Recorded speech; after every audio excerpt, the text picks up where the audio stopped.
Alright, what's up YouTube? Making this video because of the enormous amount of traffic that just keeps driving by me. I just looked at the time and it is 10 till 10 p.m. on a Wednesday evening. So it's almost 10 o'clock on a Wednesday evening. Oh, look at that, there's a fucking jet flying directly over my head. Really low too, I might add. Wow. That's pretty fucking low. But just in the last 10 minutes, I've probably had 20 or 30 cars drive by me. Oh, look, here comes a fireman. Cops drove by me 3 times already. Well, that might not be a fireman. I thought it was because I thought they had lights on their vehicle. That person turns in there. They turn in there. This is what they do. Now they're going to fucking drive around the block and shit and do it all again.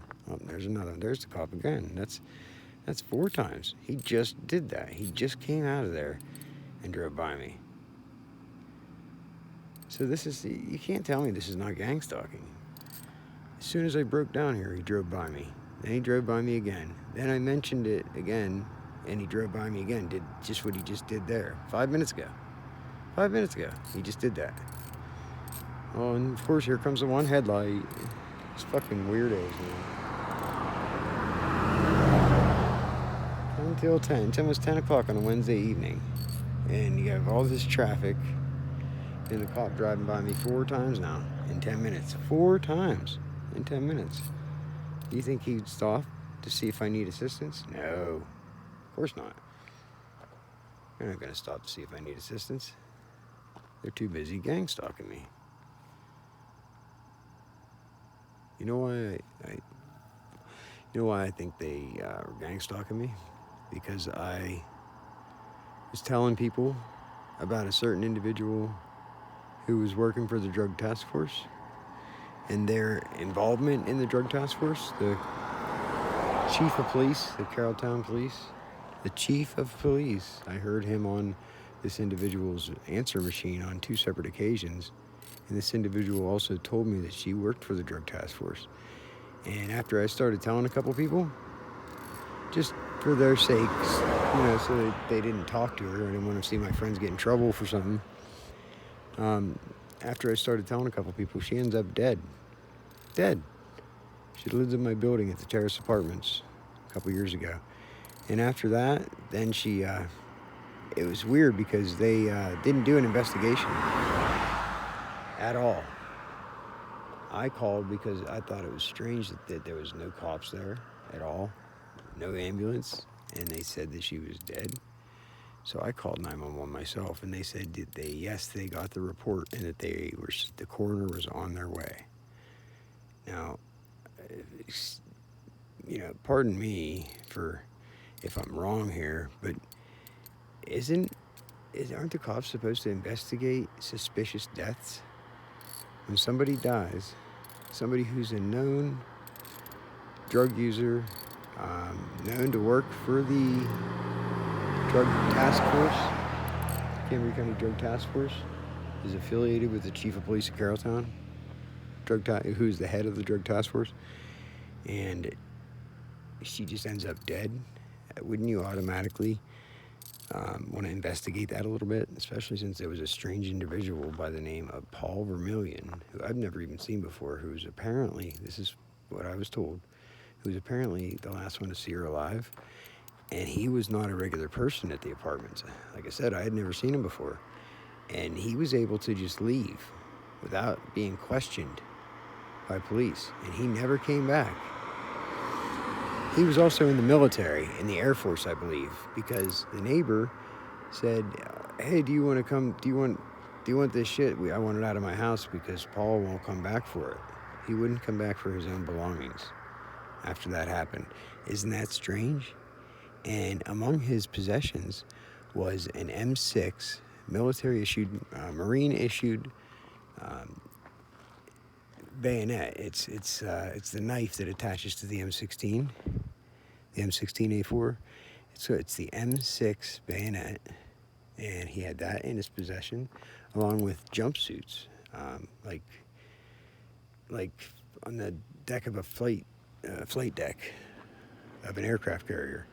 Like they all wear those single colored jumpsuits. Yeah, he had a couple of those in his belongings, a couple duffel bags in his belongings, military issue duffel bags, and then just a bunch of clothes. Like he was just I don't know, a grifter. He would just go from place to place. Hey, look, another jet flying right over my head. But he would just go from place to place, I guess, from what I was told. I don't know the guy. I never even seen the guy. But I was told he was the last one to see Carla alive. Crazy Carla. And when she died, I was told that she had an aneurysm and she bled out her nose. And like I said, they didn't have police or paramedics. They just brought the coroner. She was not old. She was in her late 40s, early 50s, and she was full of life.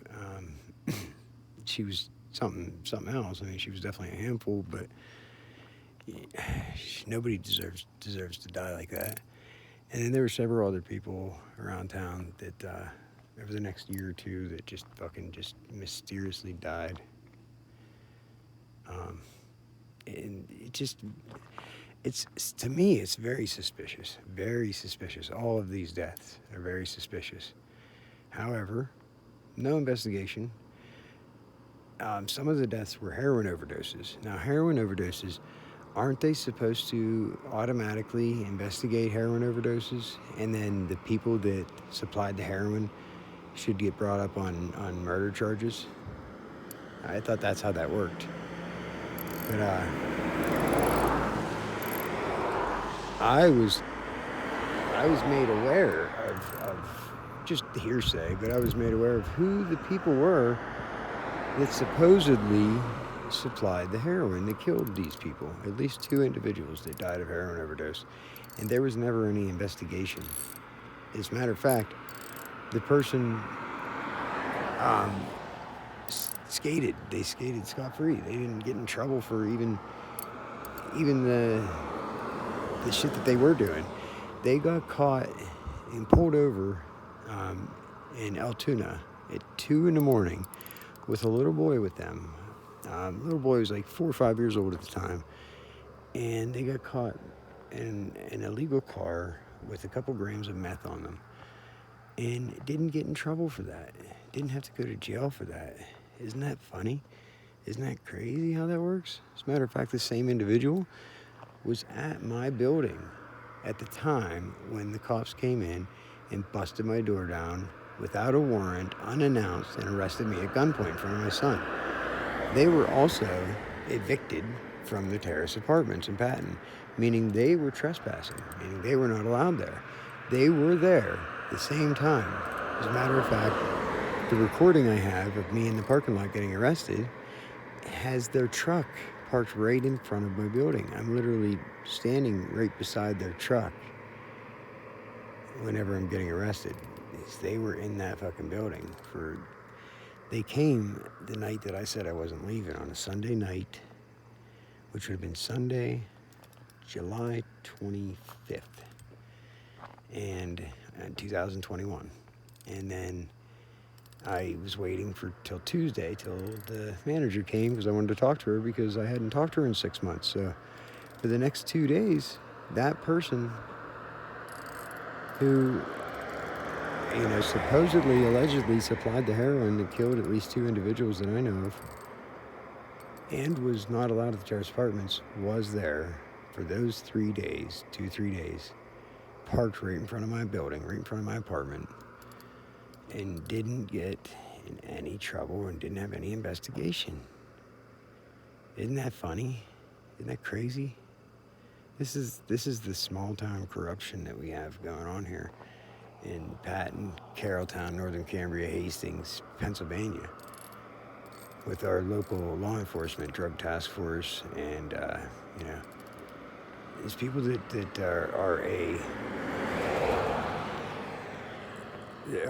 it's appalling that they wear a badge and that they took an oath to protect and serve.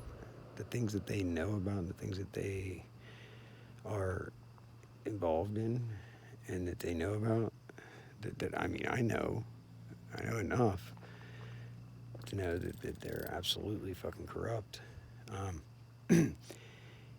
I don't think anybody should feel safe. I know they wouldn't do anything whenever somebody furnished alcohol to my daughter and her friends when they were 14 years old, and I gave them everything they would need to bring up charges on these people. And you know what happened? Instead, no, they didn't bring up any charges. I was assaulted while on the phone with 911. Literally assaulted while on the phone with 911. And nothing happened. In fact, they ignored me. And then the perpetrators of that, they, within the next week or two, they fucking skipped out of town and they moved down to Virginia. What do you know? Virginia Beach. Virginia Beach. Oh yeah, high beam me, you fucking prick. You're not supposed to have your high beams on going through town, you know that? But unless you're a gang stalker, I guess. That's what they do. So now the church bells are going off again. They just went off a little bit ago. And I didn't know what time it was, so I looked at my clock and I guess it was 10:15. I don't know why the church bells were going off at 10:15. Oh yeah, they just drove by me a little bit ago. Matter of fact, they were the ones that turned right up there at that turn. But I can't prove that, you know. This is dark out, I don't have the license plate. Yep, just turn their high beams on. This is what these idiots do. They're gang stalkers. They're gang stalkers. Oh, now they turn their high beams off. You see that? I mean, come on. What more do you want? What more do you want? This is gang stalking. This is what they fucking do. Just the amount of traffic alone driving by me when I'm sitting here broke down in the middle of Carrolltown at 10 o'clock at night on a Wednesday evening. Cop drives by me 4 fucking times in a matter of 10 minutes. And then all this other traffic drives by me. I mean, come on. You can't make this shit up. So, anyway, I'm going to go ahead and upload this. I've been making a ton of videos here in the last couple days. I just haven't uploaded any. I'm going to upload this one, then stay tuned. I'll go back and upload some of these other ones from the last 3 days. It's been crazy. Crazy. Hey, there's a personalized license plate. That's funny. I mean, you really can't make this shit up. They're all fucking perps. All of them. Perps, perp. This amount of traffic is not normal. These guys are all fucking perps. Hey guys, you better watch out. The cops driving around. They won't get pulled over. They're working with the police. They're gang stalkers. So, with that being said, be good or be good at it. Peace out.